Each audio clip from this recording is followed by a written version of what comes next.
The Esperia Blade brings to you the nimbler Vanduul fighter offering, at a price premium of course, but is it worth it over a more human design? I'm Forrester, and in this video I review the Star Citizen ship, the Esperia Blade. Star Citizen is currently in alpha testing with the Blade as one of the flyable ships. The Blade is flown by a solo pilot and is described as a light fighter. For those of you who've seen other ship reviews on this channel, you'll recognise the usual format for this video. This review is split into 5 sections, starting with a ship tour, assessing combat performance, reviewing handling and visibility, looking at the operating costs before finally summarising. I've included timestamps in the video description to help navigate to each part of the review, and if you're one of the 80% of people watching who isn't yet subscribed to the channel, be sure to subscribe to be notified of future videos. Part 1. Ship Tour. And there really isn't much to talk through with the Blade. I've walked around the ship just to give you a flavour for how it feels from the outside, but you access the cockpit by entering under the nose, which drops down this unusual lying down seat. That brings you up into the cockpit itself, and away you go. Part 2. Combat Performance.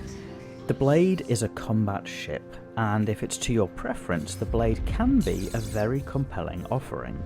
The weapons loadout is all fixed hardpoints, with a size 3 and a size 2 weapon on each side of the ship, for a total of 4 weapons. That's augmented by 8 size 1 missiles. The weapons dish out a reasonable amount of damage for a light and nimble fighter, but it may not be to everybody's taste. The weapons are fixed into the hull and not swappable, meaning that if you were hoping to switch to gimbals or your preferred weapon loadout, the Blade may not be for you. Defensively, the Blade relies more on speed and agility than hardened defences. You get a size 1 shield generator, but if you do take hits, the Blade tends to lose parts quicker than it dies, which gives you a bit of a grace period. She's clearly not got as much firepower as her bigger sister, the Glaive, but if you prefer being light and nimble, the Blade has you covered. Part 3. Handling and visibility. Visibility in the Blade is okay. You have good visibility to your immediate front and sides, but the 2 great big structural pillars obstruct your vision a little, as does the cockpit hull above and below. That's not a huge problem though, as you're low down in the hull, which helps when taking off or landing. Sadly, the lights from the cockpit do reflect into the glass, which is distracting and especially noticeable at night, and in line with other alien-type ships, the red UI is a bit gimmicky and ultimately distracting, as you don't know if you're looking at a target, a valid quantum destination, or an invalid quantum destination. Once you get to handling though, the Blade treats you well. With a high space combat manoeuvring speed and relatively powerful main and auxiliary thrusters, you've got a ship that feels nimble and fast, which is how a light fighter should feel. Acceleration is natural and braking is not quite as strong, but not terrible by any means. The same holds true both in atmosphere and in the vacuum of space, with the high SCM speeds particularly helpful when being low to the ground. One thing to be aware of is that the landing gear takes a little time to deploy as the wings fold in and out, but outside of that, landing is fairly easy in the Blade.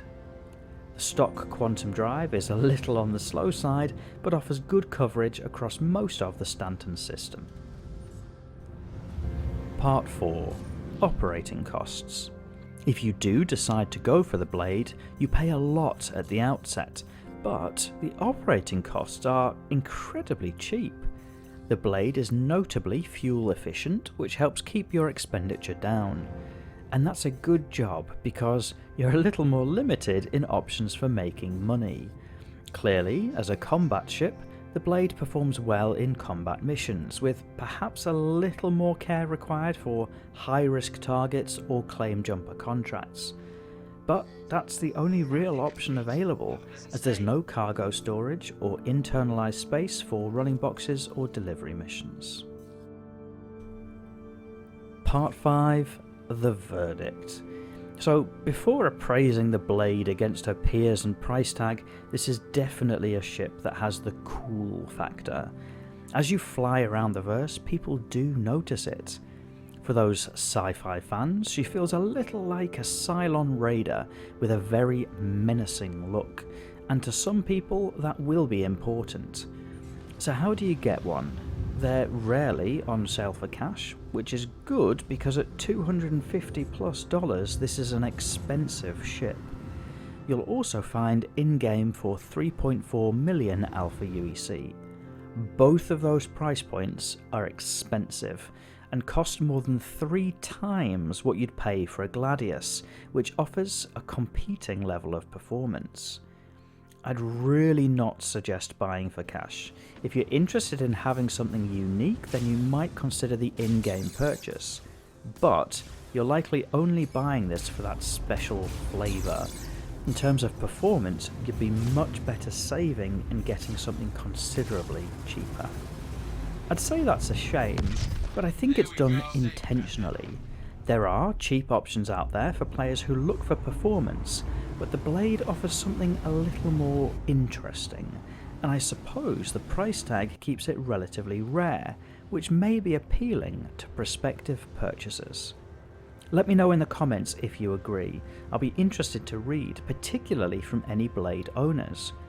If you found this review helpful, you may also be interested in my review of the Blade's big sister, the Glaive. Please also subscribe if you'd like to see future Star Citizen content. Outside of that, if you're looking for a group who plays Star Citizen regularly, I've included a link to my organisation in the video description. Thank you for watching.